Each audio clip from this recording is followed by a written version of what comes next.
like the wow. He's back. Gordon Hayward's back on the show. Good morning, good day. Thank you again for coming on. Real quick before we get to the good stuff. Have you figured out how to dribble the cube yet? That's for Chandler. I didn't want him to have to ask. No, the product has not changed. You still can dribble. Okay. And all by right. the way, I appreciate you guys again. showing those highlights every time I come on. That's a nice touch. I like that. Also, I just realized the game winner in Dallas was literally against me, so appreciate that, FanDuel and Run It Back.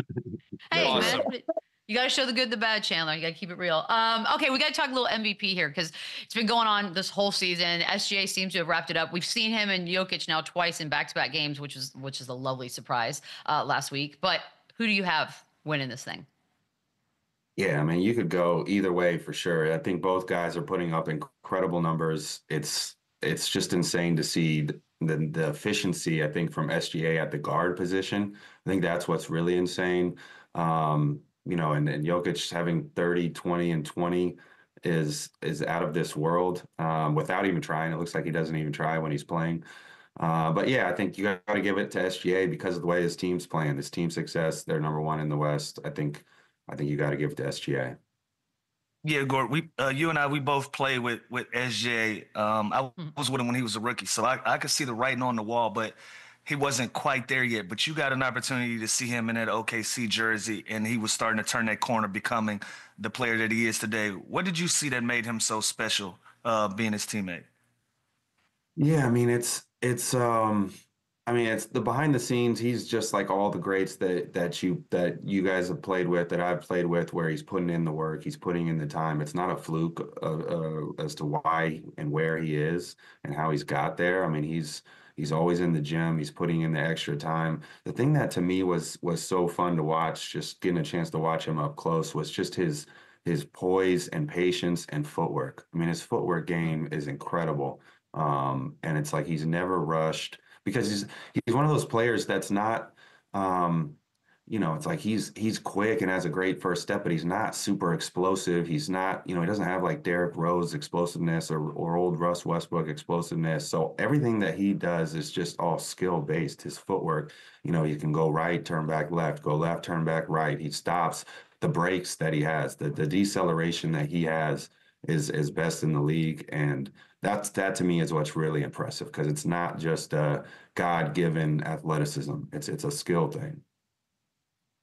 Gordon, I have a question about Jayson Tatum, but first I have to ask you, how much is Colgate paying you for the backdrop that we got going on back there? You guys, it's the last question. You have to look ahead. Okay, go ahead. Tell him, Gordon.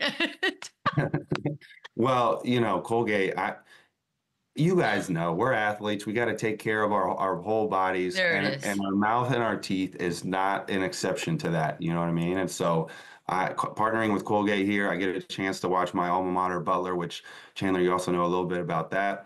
Wow. And they're the Big East This is just a tournament, roast Parsons episode. but they're coming out with an active prevention system, and you got to take care of your oral health. It's toothpaste, toothbrush, mouthwash, and so I'm here to be able to talk about that. Yeah. I love it. Sorry, I got a little ahead of myself there. I didn't look ahead. Paul Pierce, let's talk a little crazy stuff he's been saying lately. He said Tatum is the most underappreciated player because he plays for the Celtics, and that the Celtics are the most hated franchise in the NBA. You play with Tatum. Why do you think he has this rep, or why do you think he's underappreciated? I guess I haven't been paying enough attention, but I don't know how he's underappreciated. I think he's known as one of the best wings in the league. He's seeing him up close. He's had it all from day one, and he's only gotten better. They won the whole thing last year. I guess I don't understand that take. Yeah. Yeah, I gotta agree with you. It just goes to like the Team USA, him not playing, him being disrespected, him not getting talked about as much when he's the best player on the best team, trying to compare Jaylen Brown to him. I think it's more along those lines where just like you don't talk about him as much. You talk about the Jokic's, the SJs, even the Giannis's. Right. Well, I mean, I think that I don't know if it has to do with the Celtics. I think it's the numbers that SGA is putting up, the efficiency that he plays with. The numbers, I mean, Jokic is still averaging a triple-double. Is that right? I mean, it's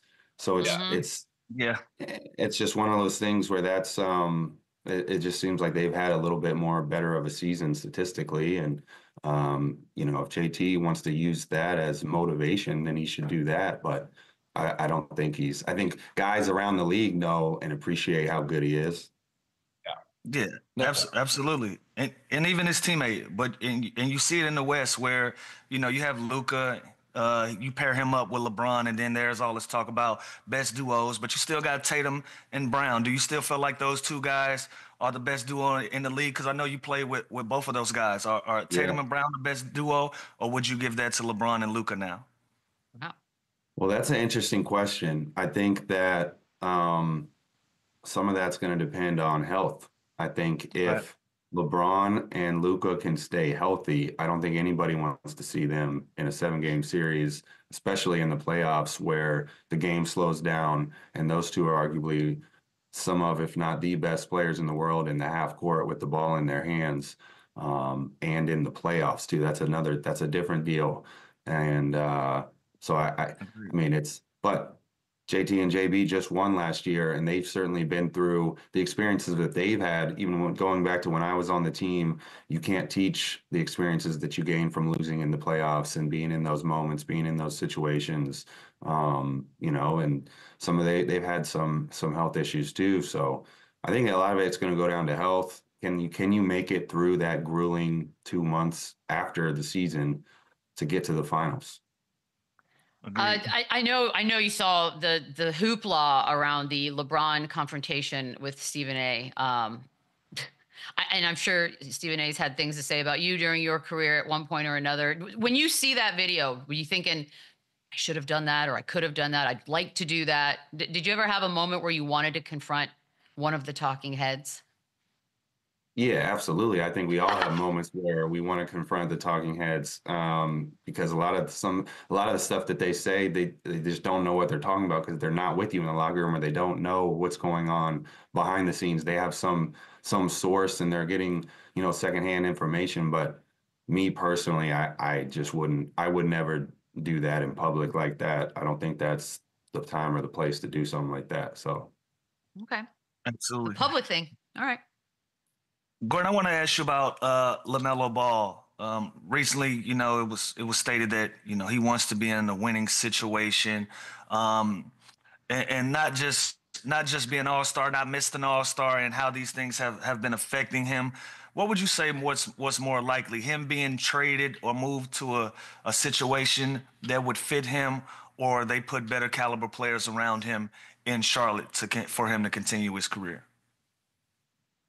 Yeah, that's an interesting situation. LaMelo and I still text from time to time, and me and him have always been really cool, and so I respect him, and I think it's as we see with the Luka trade, nobody is safe. Nobody Absolutely. is safe, and I think that this is going to be like his fourth or fifth. Is this his fifth year? Coming up on his fifth year, and for him, I think he needs to focus on getting himself right so he can play as many games as he can. From a franchise situation, they got to figure out, can we win and can we build around this guy? And I think that's a question that they have to try to figure out. It's been tough sledding in Charlotte with the amount of injuries, even when I was playing there, the unfortunate events of having injuries. But that's a decision that they got to try to figure out. If I'm LaMelo, I'm just trying to get myself right.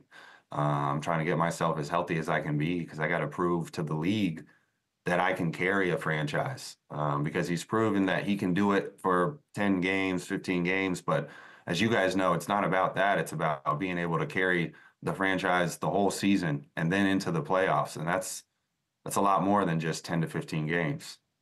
Absolutely. Gordon, we always appreciate the time. True dedication, however, to your teeth is if that Colgate stuff's behind you when we talk next. That's how I know you're serious. So keep it up there. We'll talk soon. See you guys. Run it up, run it back, run it up, run it back, run it up, run it back, run it up, run it back, run it up.